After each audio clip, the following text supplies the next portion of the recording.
Welcome back to the channel, everyone. Guess what? We get to talk about another Google Pixel phone today. It's actually the original Google Pixel, but not the smaller version. It's actually the bigger, taller version. And back when this thing was released, I was always so confused as to why Google went ahead and tried to drop a bigger phone and a smaller phone at the same time. Maybe you guys can hear the birds chirping in the back, but it really reminisced me about the Apple lineup and how Apple would release the smaller version and then the taller version, and they eventually kept that same whole entire layout. And Google ended up doing that same thing as well, but they did the same thing for the Nexus 5X and the Google Pixel and the Nexus 6P, but those are a little bit different because those were almost two entirely different phones. These phones were pretty much exactly just a bigger version of the smaller one, which is really cool.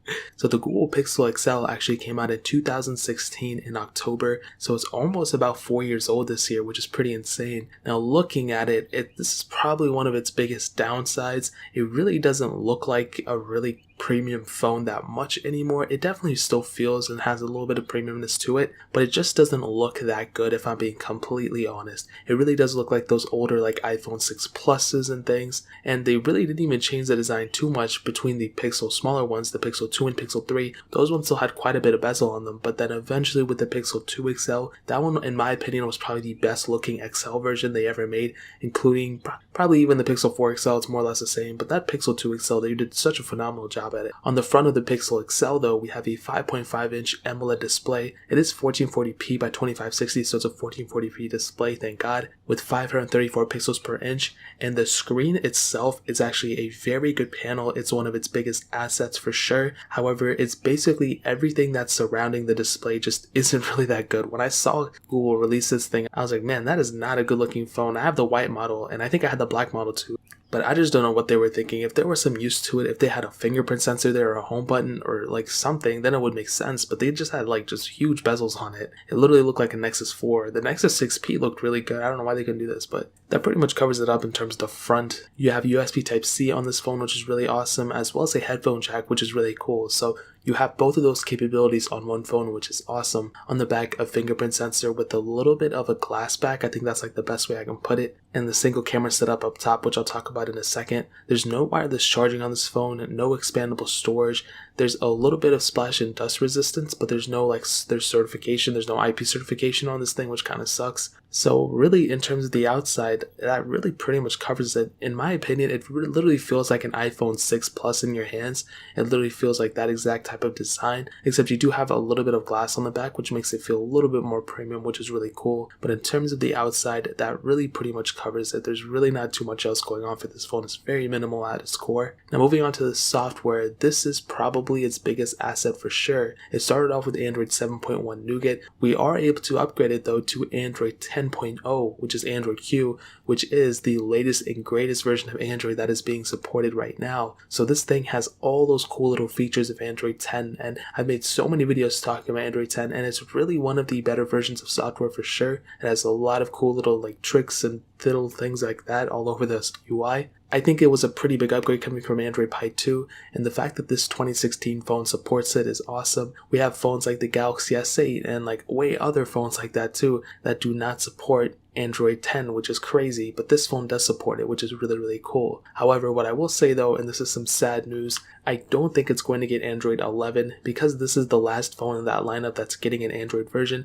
I'm pretty sure Google is going to cut support for this phone sooner than later. It's not like an end-all be-all though. I don't think it's that crazy of a deal, but it is kind of sad. I feel like this phone has a lot more life left in it, but I could totally see why they're going to cut it. So probably by the time October this year, whenever the next Google Pixel is released, they might even release a Pixel 4a this year, which would be really cool. But whenever they release those new Pixels, the Pixel 5, this one is probably going to get unsupported with software, which is okay. It's not a big deal. It got a lot of software versions, and I'm glad it's ending off with Android 10, which is a pretty decent version of software. What I will say though as well is that there is roots and custom ROMs available for this thing. So if you're in that demographic, you can always go and root it and custom ROM it and be set. You don't have to go and be sad or anything like that. You can always just go and custom ROM it, which is really, really cool. And the fact that this is a Google Pixel phone, the software is stock. There's really not that much bloatware or anything like that. So developing ROMs and things for this phone, I mean, this is what this phone is made for. It's really easy to unlock the bootloader. It's really easy to go and modify this phone. And that's the whole reason why people would go pick up a Google Pixel for the most part, is the customizability, the minimalistic approach to it. and the way you can just go and root it and modify it and not really have to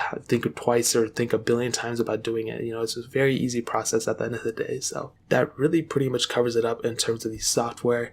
Now, hitting on the performance side of things, this thing was released with the Qualcomm Snapdragon 821 chipset, a quad-core CPU, an Adreno 530 GPU, and there were 2 different models of the Google Pixel XL, a 32 and 128GB models, and both those models had 4GB of RAM. Now, what I can tell you about the performances is that, because the software is all stock, there's really not too much going on in the background. Unlike One UI devices or even other devices out there, there's not that much, bloatware on this device, so it's a very good performing phone in my opinion. Whenever I'm doing anything with it, really with any Google Pixel phones, I'll even take that a step back. Even my Nexus 4 that I mess with sometimes, that phone is still pretty smooth for the most part, and that phone came out years ago. So the Pixel XL is more or less the same. It's very easy and it's very smooth whenever you want to open an app or anything like that. It's a very smooth process. It's just not that fast. I think that's the best way I can put it. There's a noticeable glitches here and there, especially Android 10 isn't like a crazy, huge bogged down in memory, but I think it does kind of require a little bit more power than Android Pie did. So sometimes when you go and open an app, it might take like an extra second, not even a second, but it will take a noticeable amount longer than you might expect from the newest devices. But if you're going day by day, I don't think you're going to notice that big of a difference in the performance standpoint. I think whatever you're going to do with it, it's probably going to be fine for the most part. If I was using the Google Pixel XL, I think I'd be perfectly fine. I use an iPhone 11 Pro right now, and my use case is very minimal. I use my phone a lot, but I don't use it for things that like require the most amount of RAM or anything like that. Like I use like Snapchat, Instagram, and Twitter. That's really pretty much what I use. And I feel like I could do that exact same process on the Pixel XL and really not complain about it. It's very smooth. It's pretty fast, I would say. It's not the fastest thing in the world. When you kind of run up to those like bigger intensive games like Road Racing 3 and things like that, those things definitely do bog down the memory and take up a lot of power for sure. But it's not an end-all be-all. It's not really that big of a deal. So I think if you're getting this phone in terms of the performance standpoint, I think it's definitely going to be a pro. I don't think it's going to be the best performing phone. I don't think it's a really good performing phone. I think it's definitely above average for a phone that came out in 2016. So I'll definitely give it a thumbs up in my books for performance. I wish it was a little bit better, but it's really not that big of a deal. I think the software really does make up for the lack of, RAM and the Snapdragon processor and all that stuff. So that pretty much covers it up there. Now hitting on the camera, this thing was released with a single 12.3 megapixel camera on the back and an 8 megapixel camera on the front. Now the front camera, you can shoot 1080p videos at 30 frames, but even in 2020, that is kind of a bit of a letdown because now we have cameras that can at least shoot like 4K at 30 frames. So with the iPhone 11s, we can shoot 4K at 60, so you might be missing out on a little bit, but it's not that big of a deal yet. However, with that back camera, I think the quality is still very great. You can do 4K at 30 frames and 1080p up to 120, so no 4K at 60, which is kind of a letdown. But the biggest disadvantage for the Google Pixel XL would definitely be the lack of camera hardware features. So with phones like the iPhone 11 Pro and even the Pixel 4 XL, we have at least more than one camera sensor on the back. And now in 2020, that's kind of a big deal. That's one of the biggest advantages and one of the biggest updates that we're seeing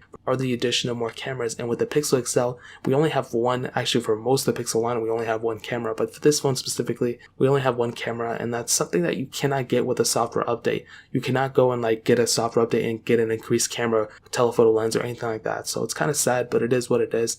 The quality is great though. The software is great though. So you can kind of get by for a while, but sooner than later, you're definitely going to feel like you have an older phone at some point. So that pretty much covers it up at that standpoint. Now ending it off with the battery life, this thing was released with a 3,450 mAh battery, and that battery size is actually very good, and the battery life is actually pretty decent as well. Even now in 2020, this phone is completely stock. It's not a super powerful phone. It's not like a bloatware machine where it has a bunch of bloatware in the back, where it has a bunch of bloatware in the background. It's a very calm, very minimal approach to the phone, and because of that, the battery life is actually probably one of its biggest assets for sure. It's not the amazing battery life that maybe it was released with at the time. The batteries have degraded over time, but it's not a big deal. I think the battery life is definitely a thumbs up in my books. Now to sum up the video and to answer the question, is the Google Pixel XL, the original one, still worth it in 2020? What I will tell you is, I think it is completely still worth it in 2020. I think it still has a bunch of life left in it. Even when it's not getting supported, I would probably recommend people still using it. It's going to be getting security updates for a little bit. And on top of that, you can always root it and custom ROM it, which is a huge viable option for a phone like this. That's one of the biggest advantages for picking up a Google Pixel phone, is the development community behind it and its stock to software approach, which is awesome. If you can spend a little bit more money though, I would probably recommend a Google Pixel 2 XL. That phone definitely, I think, will definitely last you much longer. It's getting more software support and it just looks and feels better than the original Pixel XL. But regardless, I think this phone is still awesome. I love it a lot. What's cool is on Amazon, you can literally pick one of these things up for the 128GB model for about $140, which is really, really cool. So I'll leave that link down in the description below so you guys can get it from there and help support the channel at the same time. But that is pretty much it. If you guys have any other questions or anything, leave it down in the comment section as well. Hit that like button, that would mean so much, but definitely hit that subscribe button. Every single subscriber that we get really does count, so it'll mean so much if you guys could hit that. Also check out the other links down in the description as well. My Twitter, my Instagram, my second channel. All those links are linked down below. I'd really appreciate if you guys could check it out. More importantly than everything else, I love every single one of you guys. Hopefully I'll catch you guys in the next video. Peace out, everyone.